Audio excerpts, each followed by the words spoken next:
Buonasera dalla redazione di Teleuropa Network, ben ritrovati a questa nuova edizione in diretta del nostro telegiornale. Tanti gli argomenti di oggi, ma partiamo dai titoli.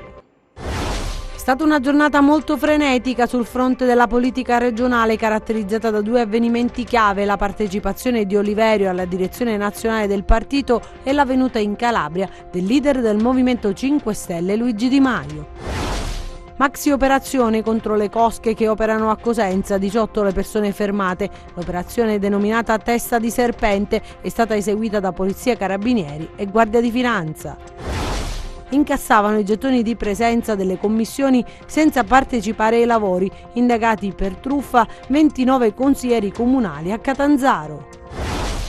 No all'ecodistretto, la minoranza boccia l'ipotesi di realizzare l'impianto per il trattamento dei rifiuti a Rende. L'ondata di maltempo che in queste ore ha colpito la Calabria sta creando disagio e preoccupazione. Previste per domani onde alte 6 metri sul litorale. Il sindaco di Tropea ha chiuso le scuole. A Rende, cornicione pericolante. Immediato l'intervento dei vigili del fuoco.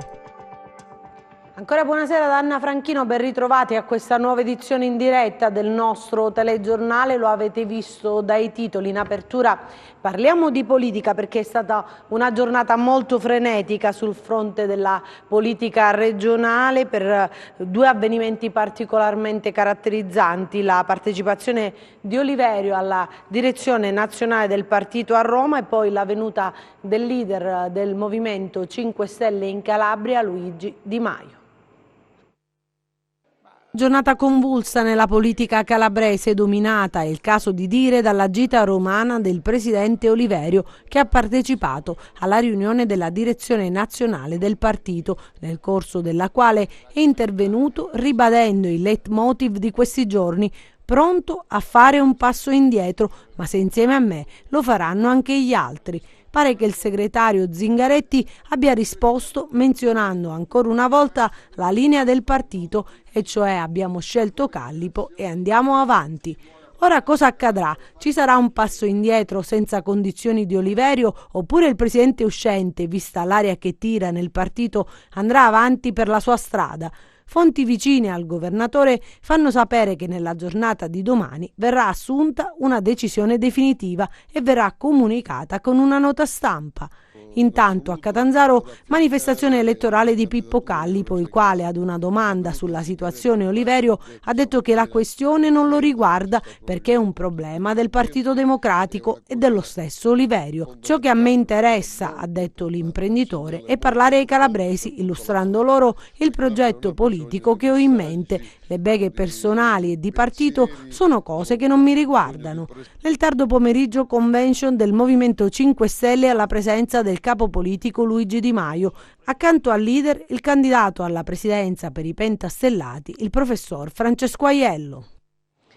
La cronaca adesso con il colpo ai clan di Cosenza, 18 le persone fermate in un'operazione interforze di Polizia, Carabinieri e Guardia di Finanza denominata Testa di Serpente, contestati i reati di estorsione e usura, fatta anche piena luce sull'omicidio di Luca Bruni. Ma vediamo i nostri servizi. Oggi è stata una grande vittoria dello Stato. In conferenza stampa a Catanzaro viene ribadito più volte l'operazione Interforze Testa di Serpente, condotta congiuntamente da Polizia, Carabinieri e Guardia di Finanza, coordinata dalla Direzione Distrettuale Antimafia di Catanzaro, dimostra, è stato sottolineato, come la malapianta dell''ndrangheta si possa estirpare. 18 le persone fermate all'alba, appartenenti ai due principali clan dell''ndrangheta operanti a Cosenza, a cui sono stati contestati reati di omicidio, estorsione, porto e detenzione abusiva di arma, ricettazione e spaccio di sostanze stupefacenti, usura, lesioni, tutti aggravati dalla modalità mafiosa, l'antistato con le proprie regole e l'economia illegale. Operatori economici venivano soffocati dalla presenza oppressiva delle cosche e di fronte alla presenza oppressiva di queste cosche alla fine qualcuno si è ribellato e ha approcciato i carabinieri chiedendo appunto di poter essere protetti. L'operazione di oggi ha concretizzato un risultato molto importante perché sono stati veramente decapitati,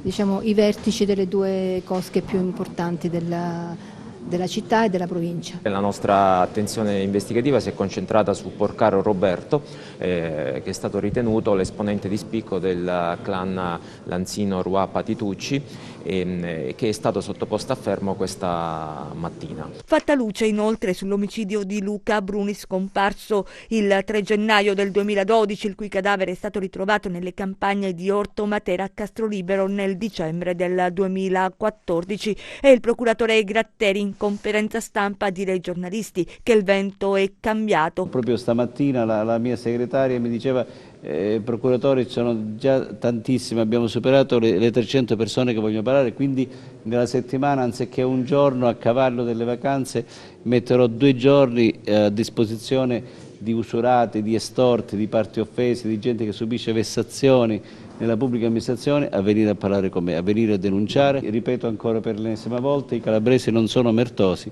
i calabresi non sapevano con chi parlare.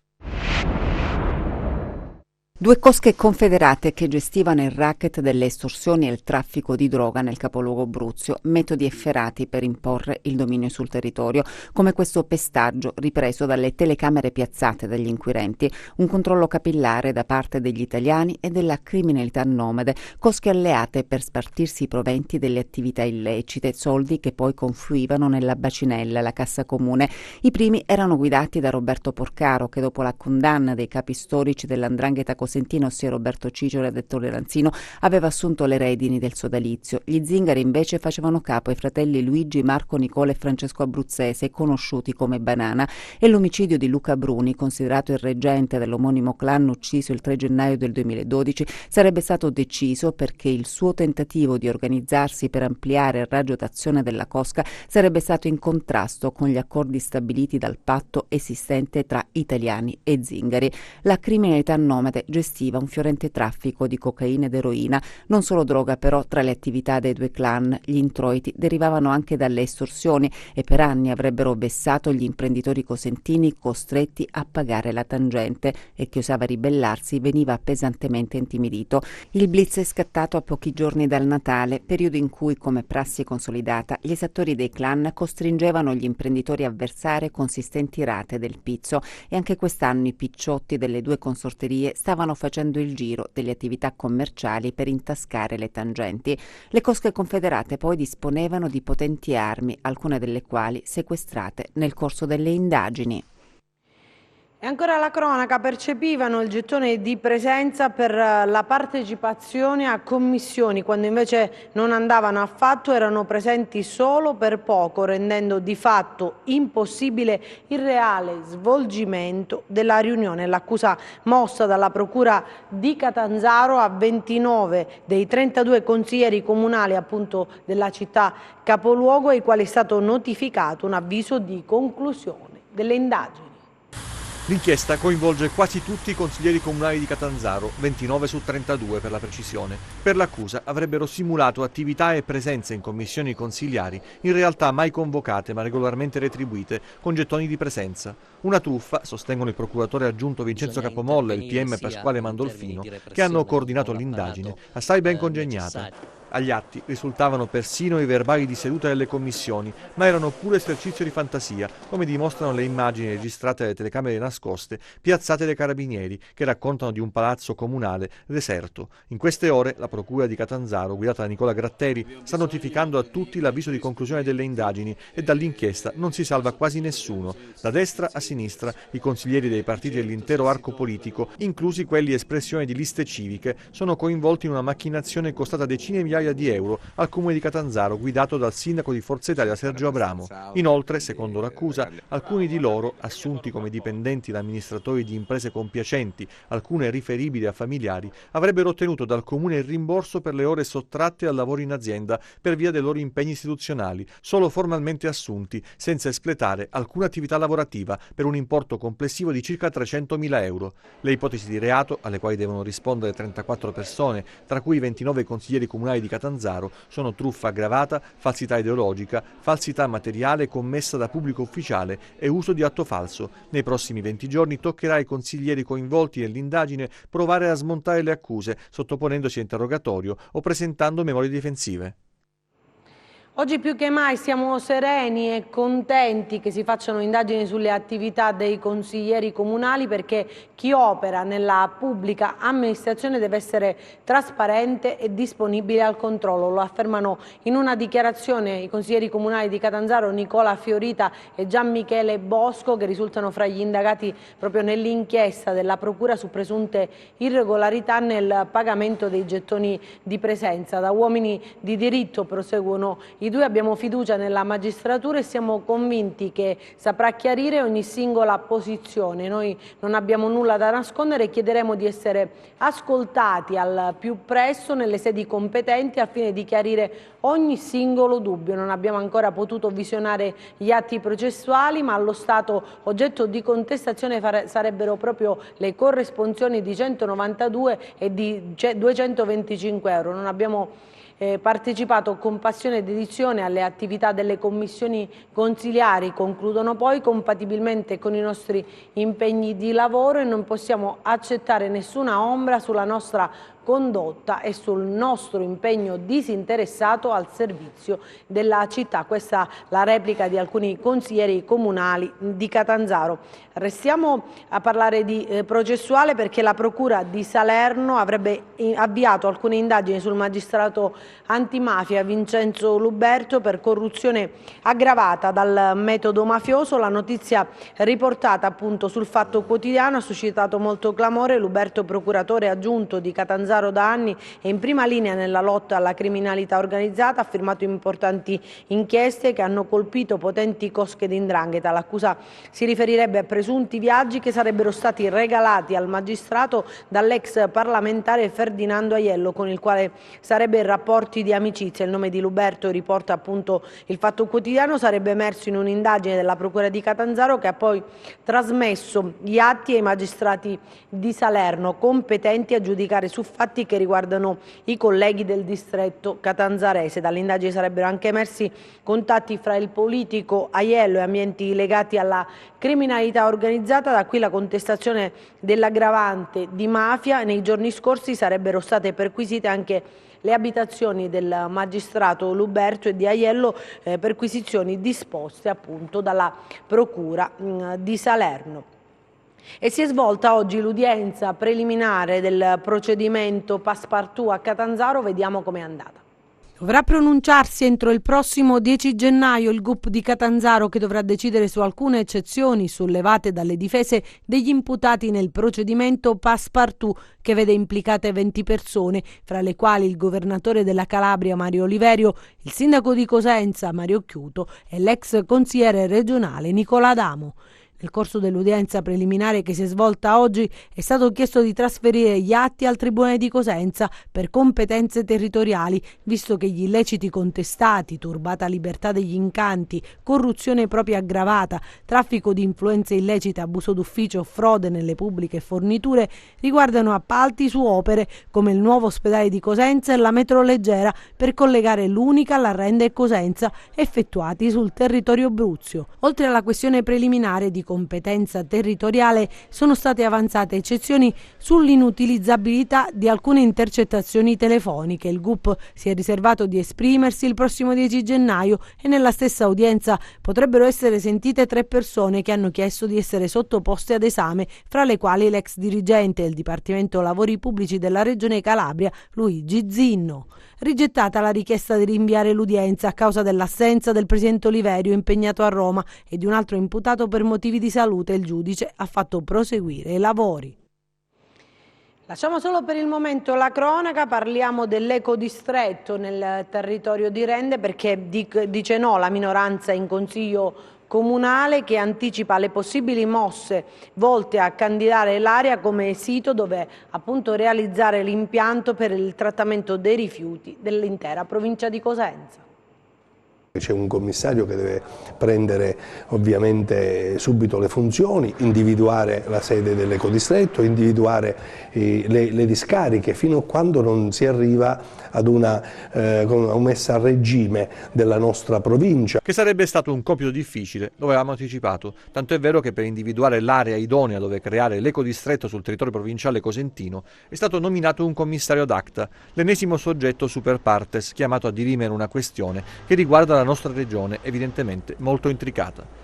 Dopo il no secco alla realizzazione dell'impianto nell'area di Morano Calabro, dove la candidatura è stata revocata per le proteste della popolazione, anche l'ipotesi Rende sembra difficilmente percorribile. Il confronto su quella che al momento probabilmente è solo un'idea parte già tra le polemiche e chiusure nette. In una conferenza sull'emergenza rifiuti in provincia, i consiglieri di minoranza del comune guidato dal sindaco Manna hanno inteso chiarire da subito la propria contrarietà alla realizzazione di un ecodistretto sul territorio rendese e anche nella limitrofa Castrolibero. Negli interventi è stata evidenziata la presenza nell'area di una centrale a biomasse, di un impianto privato per il trattamento dei rifiuti, di un depuratore consortile e della legnochimica che ad oggi attende ancora la bonifica. Un altro intervento simile, per gli esponenti della minoranza, non sarebbe sostenibile. La palla ripassa al commissario. E adesso a Reggio per la denuncia mancano appunto neuropsichiatri infantili, la denuncia è del garante per l'infanzia e l'adolescenza della Regione Calabria, Antonio Marziale.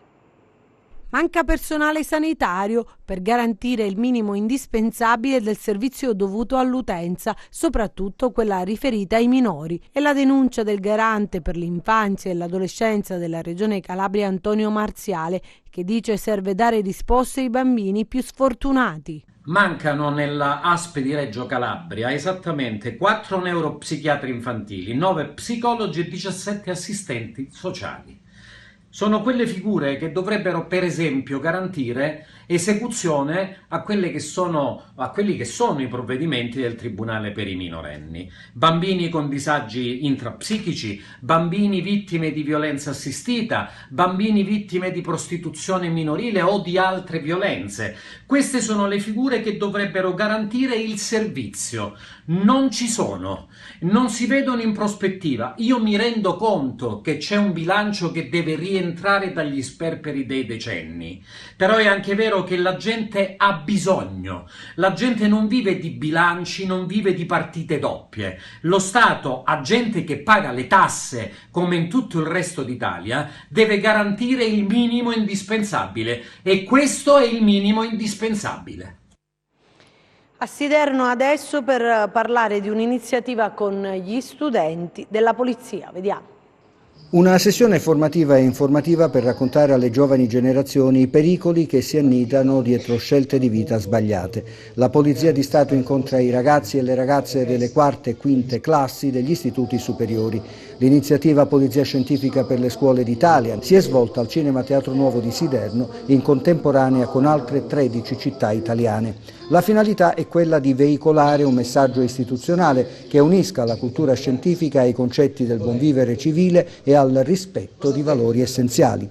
Funzionari ed esperti della Polizia hanno direttamente illustrato al giovane pubblico situazioni di pericolo e hanno consigliato su come comportarsi. Con l'ausilio di video e diapositive ai ragazzi è stato indicato il percorso corretto. In una società dove il malaffare mafioso e non prospera, educare e informare può certamente essere una valida azione preventiva. Adesso altre storie, altre notizie nei nostri 100 secondi di cronaca.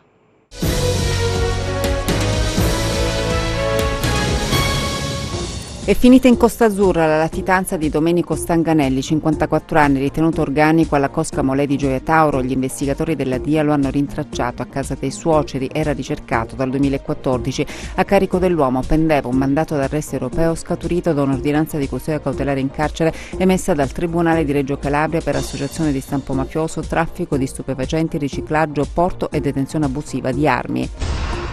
Spaccio nell'androne di casa. La polizia di Corigliano Rossano ha arrestato una coppia, un 33enne e la compagna 23enne, arrestati in flagranza di reato nel corso di un servizio di osservazione messo in atto dai poliziotti, che hanno documentato alcune cessioni di sostanza stupefacente. Nell'appartamento della coppia trovate banconote di piccolo taglio per un totale di 330 euro e occultata dietro uno specchio marijuana per un totale di 60 grammi. Occultata in un cassetto inoltre è stata rinvenuta una carta d'identità in bianco che, da successivi accertamenti, risultava essere provento di furto avvenuto presso il comune di Corigliano.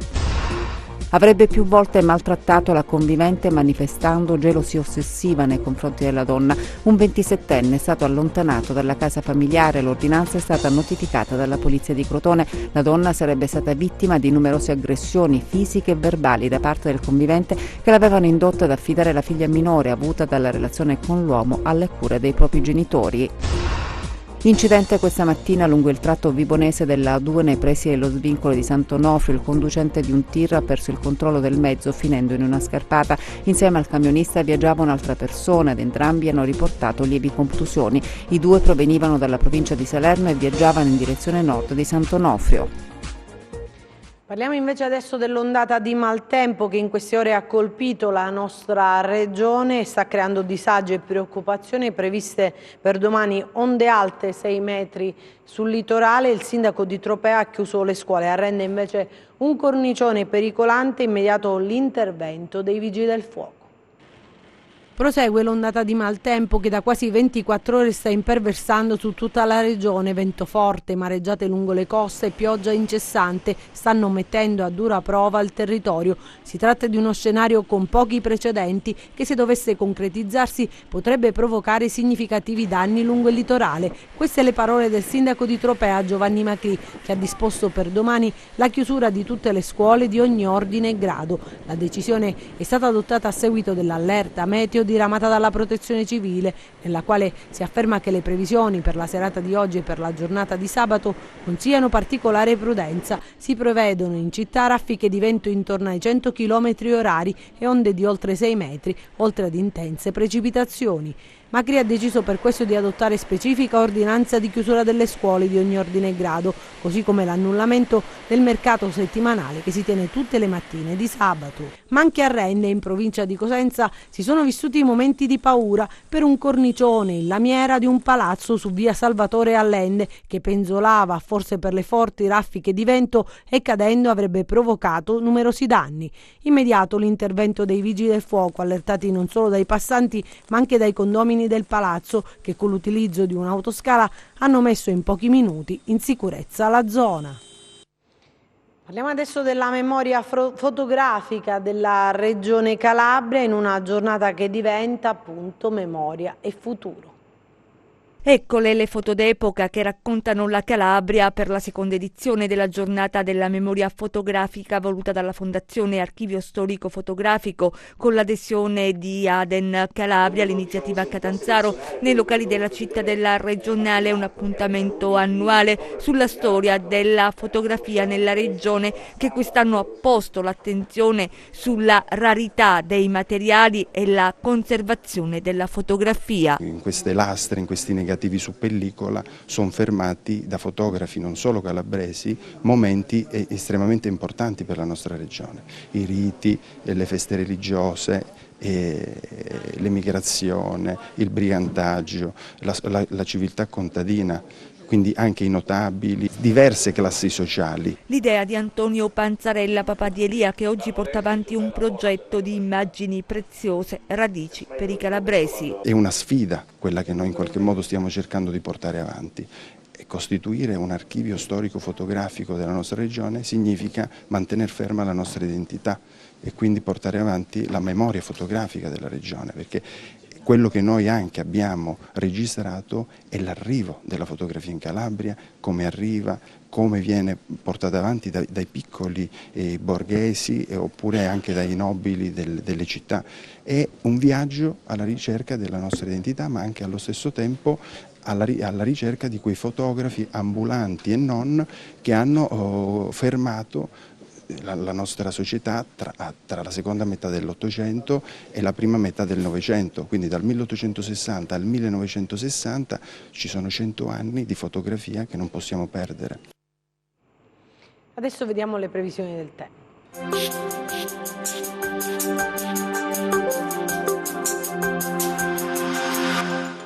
Un profondo vortice ciclonico in formazione sul Golfo Ligure tenderà a scivolare lungo l'intera penisola nella giornata di venerdì e prime ore di sabato. Sarà preceduta da sostenuti venti da libeccio che ruoteranno da maestrale intensificandosi ulteriormente. Appena il minimo depressionario si porterà sull'Adriatico meridionale. Si verificheranno precipitazioni abbondanti su buona parte della regione, nevose sui rilievi, da segnalare forti mareggiate nella notte tra venerdì e sabato sui litorali tirrenici, specie del Vibonese e Reggino.